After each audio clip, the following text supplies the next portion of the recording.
छत्तीसगढ़ कांग्रेस अध्यक्ष मोहन मरकाम भी पदयात्रा पर निकलेंगे। राहुल गांधी की भारत जोड़ो यात्रा की तर्ज पर ये मार्च होगा, लेकिन खास बात यह है कि यात्रा बस्तर से शुरू होगी। सवाल यह है कि आखिर इसकी शुरुआत बस्तर से ही क्यों हो रही है, क्या है इसके सियासी मायने, देखिए पूरी रिपोर्ट।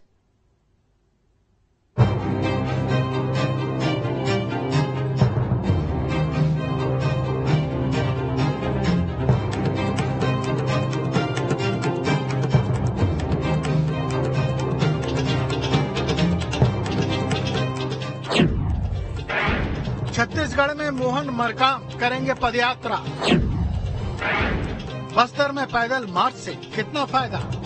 राहुल गांधी भारत जोड़ो यात्रा पर हैं, तो इधर अब मोहन मरकाम भी छत्तीसगढ़ में पैदल मार्च पर निकलने वाले हैं। जानकारी के मुताबिक 26 सितंबर को कोणा गांव से ये यात्रा शुरू होगी, दंतेवाड़ा में खत्म होगी। कुल 161 किलोमीटर की ये यात्रा होगी। पहले दिन 51 किलोमीटर, दूसरे दिन 50 किलोमीटर और तीसरे दिन 45 किलोमीटर पैदल चलेंगे। 29 सितंबर को 16 किलोमीटर की दूरी तय कर मां दंतेश्वरी मंदिर पहुंचेंगे। माता के दर्शन के बाद यात्रा का समापन होगा। इसकी जानकारी सभी विधायकों और पूर्व विधायकों को भी दी गई है, ताकि ज्यादा से ज्यादा लोग शामिल हो सकें। इस दौरान कांग्रेस नेता लोगों से मिलेंगे और संवाद भी करेंगे। माननीय मोहन मरकाम जी प्रदेश अध्यक्ष हमारे कांग्रेस पार्टी का है और ये अपने क्षेत्र में लगातार पदयात्रा करते आ रहे हैं। ऐसा नहीं कि ये पहली बार कोई पदयात्रा कर रहे हैं, लेकिन भारतीय जनता पार्टी का जमीन बस्तर में खिसक चुका है और वो अपनी जमीन तलाशने के लिए वहाँ पर उनके सारे बड़े नेता जा रहे हैं। लगातार वहाँ पर इनके नेता जा रहे हैं, लेकिन उनको ऐसा महसूस हो चुका है कि वहाँ पर अब जनाधार और उनका जो निचले स्तर पर जो पकड़ है वो पूरी तरह खत्म हो चुकी है। मोहन मरकाम जी बस्तर में पदयात्रा कर रहे हैं और ये अपने अस्तित्व के लिए कर रहे हैं। उनको अपना अध्यक्ष पद, जैसा कि समाचार पत्रों में मालूम पड़ रहा है कि उनको पार्टी नहीं बना रही है, तो कांग्रेस को अपनी ताकत दिखाने के लिए, शक्ति दिखाने के लिए ये पद यात्रा कर रहे हैं। कांग्रेस सरकार 4 साल में कुछ की नहीं है। अभी वो जब बस्तर में जाएंगे तो उनको जगह जगह लोग पूछेंगे कि बस्तर के लिए 4 साल आपने क्या किया।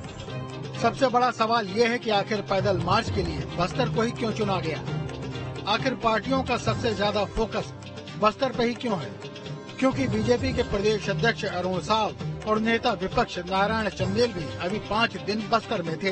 तो कहीं न कहीं ये यात्रा जो मोहन मरकाम जी करने वाले हैं उससे बेनिफिट ही होने वाला है कांग्रेस पार्टी को, क्योंकि ध्यान देने वाली बात है कि अगले साल 2023 के अंत में चुनाव भी है यहाँ पे विधानसभा के छत्तीसगढ़ में, और इस यात्रा से कहीं न कहीं कार्यकर्ताओं के साथ साथ जनता की नब्ज टटोलने का भी मौका मोहन मरकाम को मिलेगा।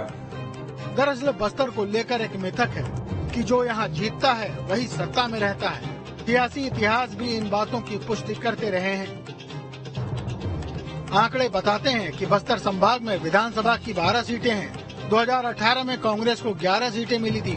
बीजेपी को सिर्फ एक दंतेवाड़ा की सीट पर संतोष करना पड़ा था, मगर बाद में हुए उपचुनाव में बीजेपी दंतेवाड़ा की सीट भी हार गई थी। यानी अभी बस्तर बीजेपी मुक्त हो चुकी है। 2013 में बस्तर में कांग्रेस 8 और बीजेपी 4 सीटें जीती थी। इससे पहले 2008 में कांग्रेस को 1 और बीजेपी को 11 सीटें मिली थी। इसी तरह 2003 में कांग्रेस को 3, बीजेपी को 9 सीटें मिली थी। लेकिन 1999 में कांग्रेस बस्तर में 11 सीटें जीती थी, बीजेपी को सिर्फ 1 सीट मिली थी।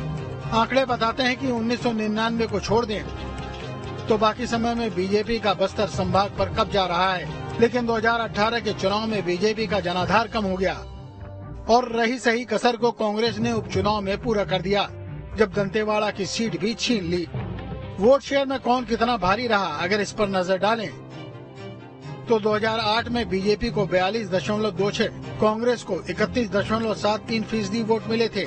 इसी तरह 2013 में बीजेपी को 40.79% और कांग्रेस को 42.99% वोट मिले थे, जबकि 2018 में बीजेपी को 35.09% और कांग्रेस को 43.37% वोट मिले थे। यानी बाकी चुनावों की तुलना में 2018 में बीजेपी को बड़ा नुकसान हुआ। अब आपको बताते हैं कि आखिर बस्तर जीतने के मायने क्या हैं। तो दरअसल बस्तर के नतीजों का असर आसपास के कई जिलों पर पड़ता है। प्रदेश में आदिवासियों के लिए 29 सीटें रिजर्व हैं। सभी 29 सीटों पर बस्तर के नतीजों का असर पड़ता है। 2018 में कांग्रेस को रिजर्व 29 में से 27 सीटें मिली तो बीजेपी को सिर्फ 2 सीटें मिली थी। इससे पहले 2013 में कांग्रेस को 18 और बीजेपी को 11 सीटें मिली थी।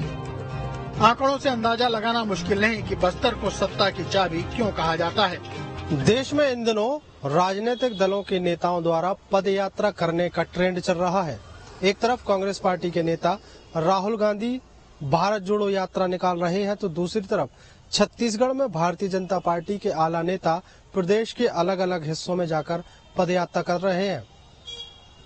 ऐसे समय में अब कांग्रेस पार्टी के प्रदेश अध्यक्ष मोहन मरकाम भी छत्तीसगढ़ की सड़कों पर पदयात्रा करेंगे और कांग्रेस पार्टी के पक्ष में माहौल बनाने की कोशिश करेंगे।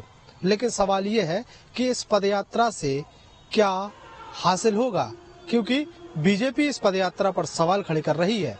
वहीं कांग्रेस का कहना है कि कांग्रेस पार्टी पहले से मजबूत है और इस पदयात्रा के बाद और मजबूत होगी।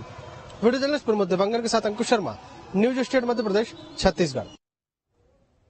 खबर तो ये है कि छत्तीसगढ़ में ज्यादातर आदिवासी बस्तर संभाग में ही हैं। बस्तर के मिजाज का असर दूसरे इलाकों में पड़ता है। दूसरे संभाग के आदिवासी भी बस्तर को ही फॉलो करते हैं, इसलिए बस्तर पर ज्यादा जोर रहता है।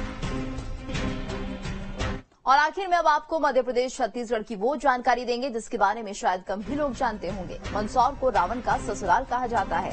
रावण की पत्नी मंदोदरी मंदसौर की ही थी। मंदसौर में रावण की पूजा की जाती है और यहाँ रावण का एक मंदिर भी है।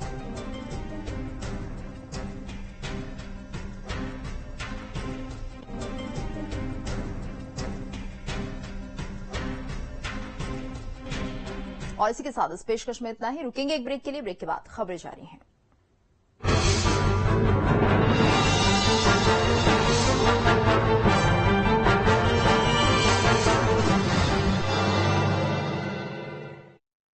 जब भी लोन की जरूरत हो